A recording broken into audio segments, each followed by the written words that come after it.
Hi, my loves. So I wanted to kind of do a video that was a little bit different from just the deck review videos and stuff that I've been putting out.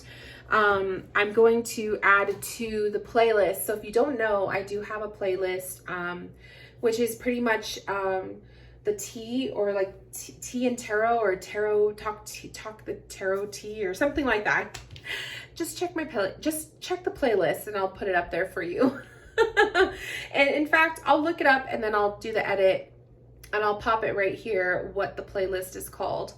But this playlist, like this whole topic, this series that I do is bringing up just really important topics, experiences, pieces of advice from the perspective of a reader. And so today's topic, I wanted to talk about imposter syndrome. This is something that comes up all the time, especially if you are beginning your journey, you're a fresh new reader, you've never, really worked with the public before, or imposter syndrome comes up still, even 10 years into the game. I still get imposter syndrome. It comes up heavily more so for me with mediumship than it does the tarot cards. What is imposter syndrome? Imposter syndrome is when you think that you are not worthy of fulfilling the task of being the reader. You're not fulfilling, you're not good enough. You're not doing enough. You're not supplying the best kind of content or the best work or the best readings that you need more development.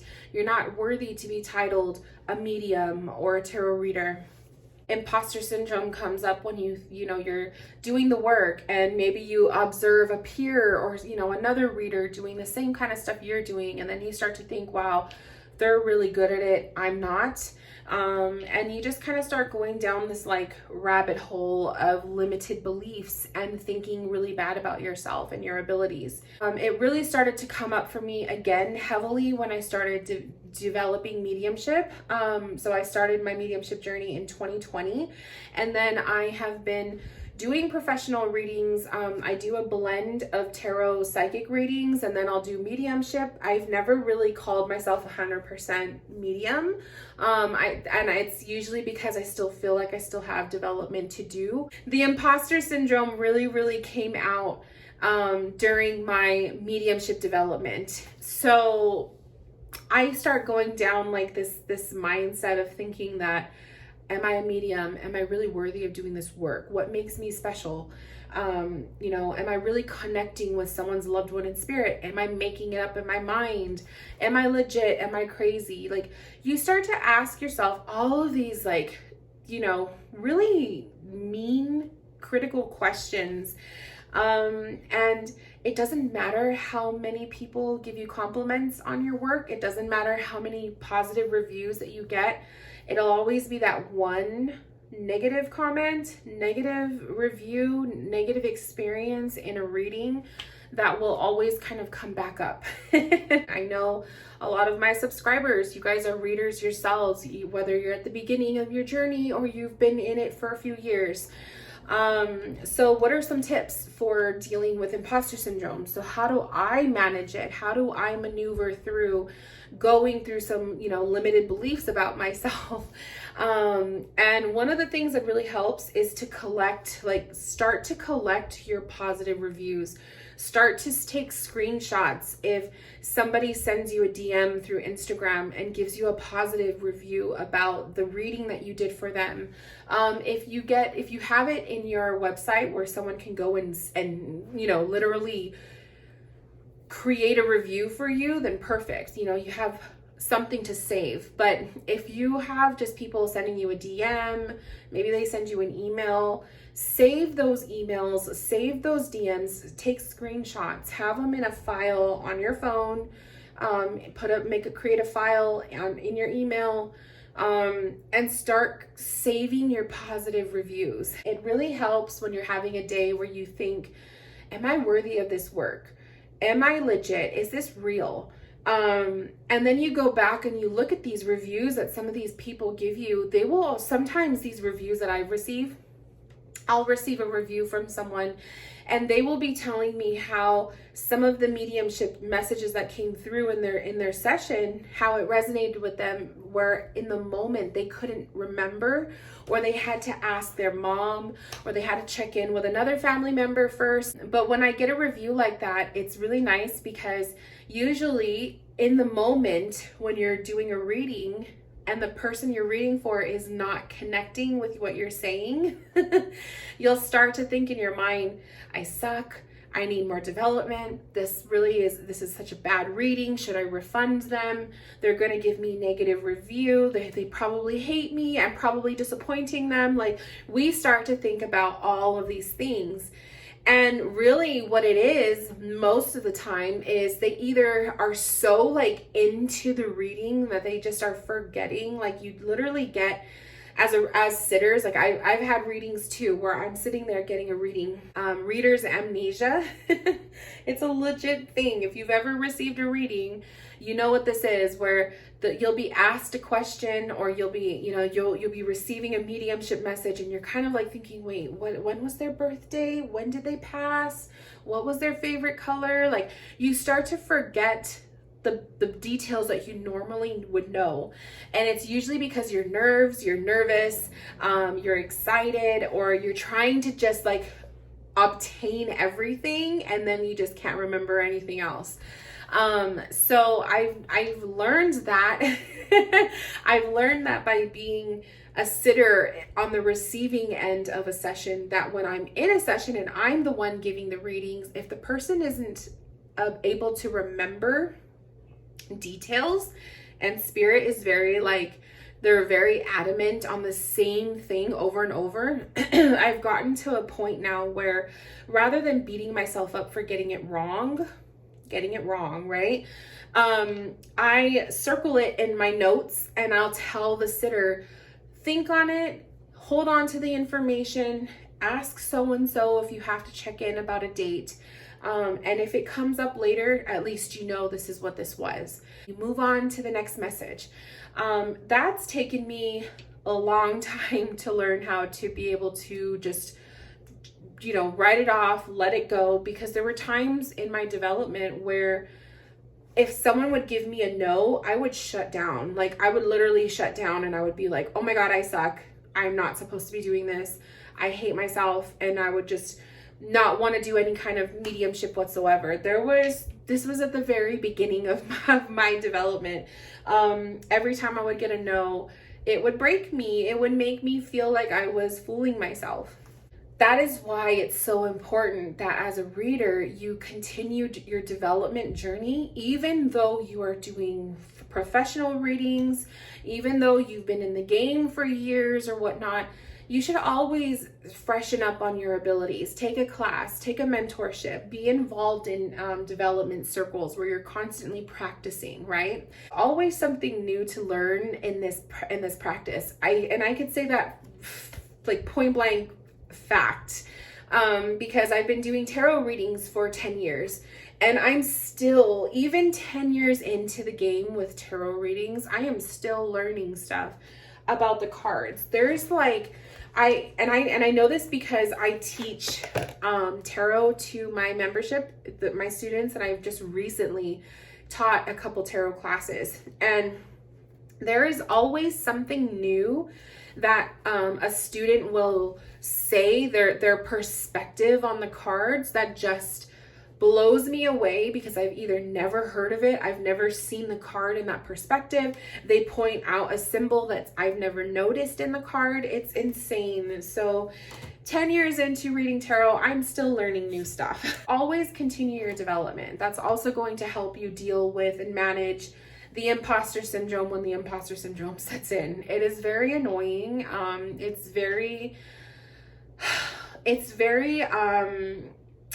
It's upsetting. Like, it makes you really feel like you're not worthy. You're just not able to do it, and you start to, the other part of imposter syndrome is you start to look at other readers and you compare yourself to them.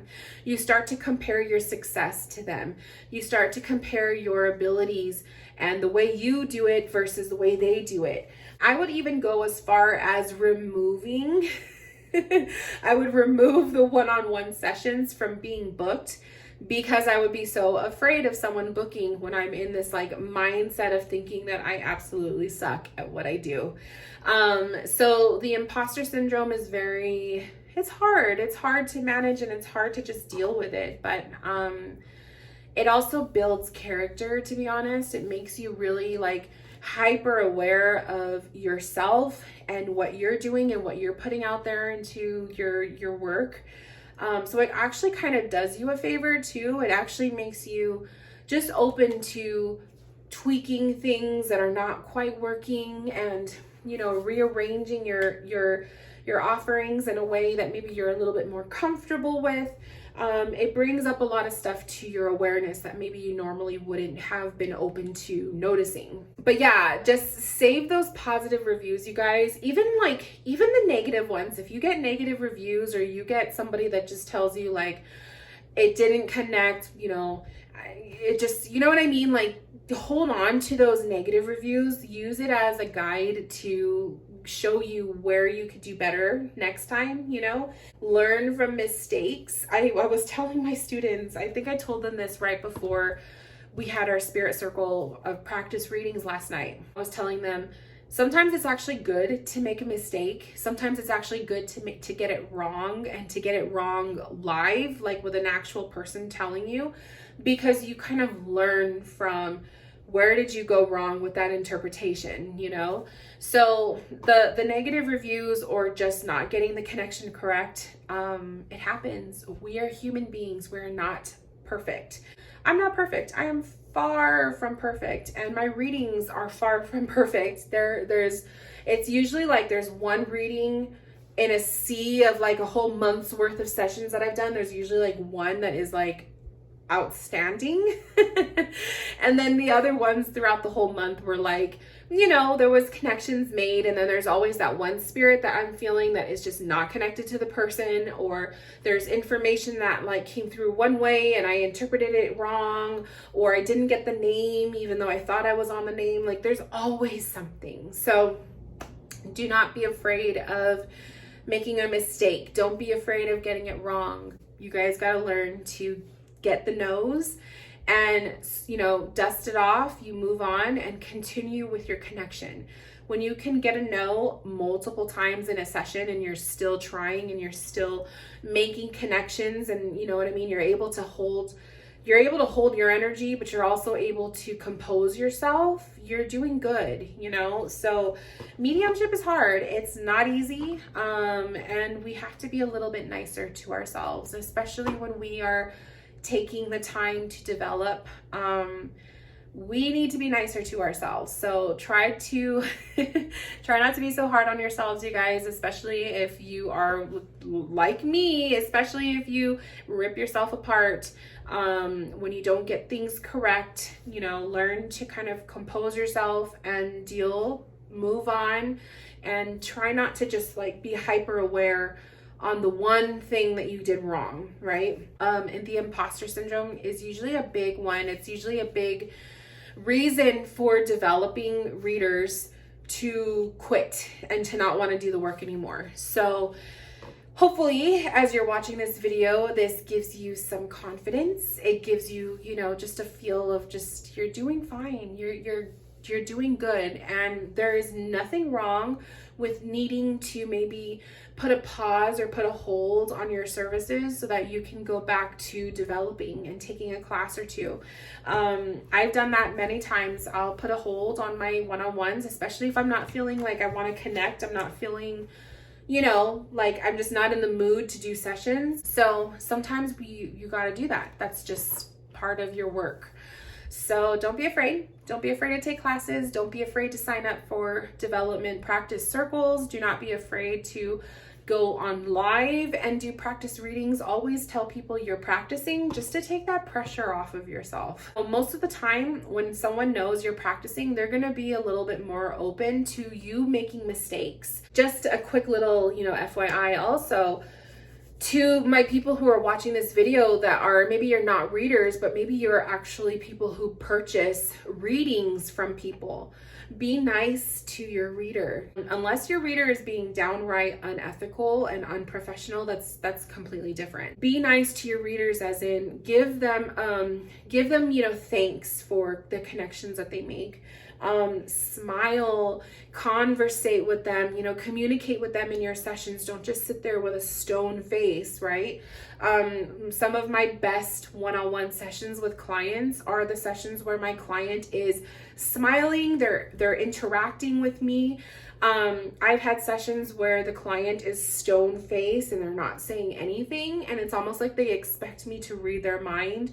Those are the sessions, 9 times out of 10, they are like just really, really bad. If you're booking readings with someone, smile, communicate with them, give them a compliment. If they do something that you really love or you receive an amazing reading, give them a review, give them feedback if you feel that they did something amazing for you. As a reader, those reviews make all of the difference, and I will save pretty much all of them. I have a whole page on my website that is dedicated to my reviews, my testimonials from my clients. I put reviews, they're all throughout my website, like on different pages. So reviews are gold for your reader. Give them that, and let them know how the service, how they're offering their reading affected you. Did it affect you in a positive way? Did it change your world?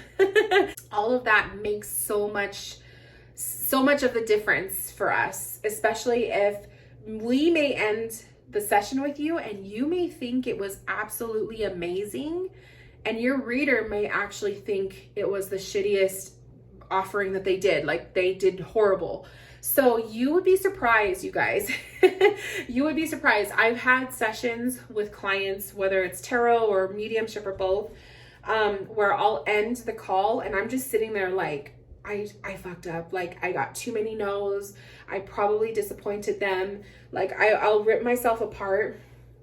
And then like maybe the next morning, I'll have an email from that client giving me nothing but positive reviews. What you perceive as a bad reading, the other person may actually not even see it that way. It might just be yourself. We are human beings. Just because we are psychic, just because we have this ability to connect in this way, does not mean we are perfect, right?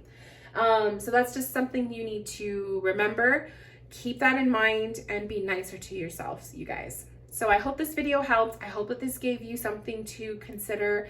And if you want to look for other videos about kind of like similar topics where I talk about experiences that readers go through, check out the playlist. You'd probably really like other stuff.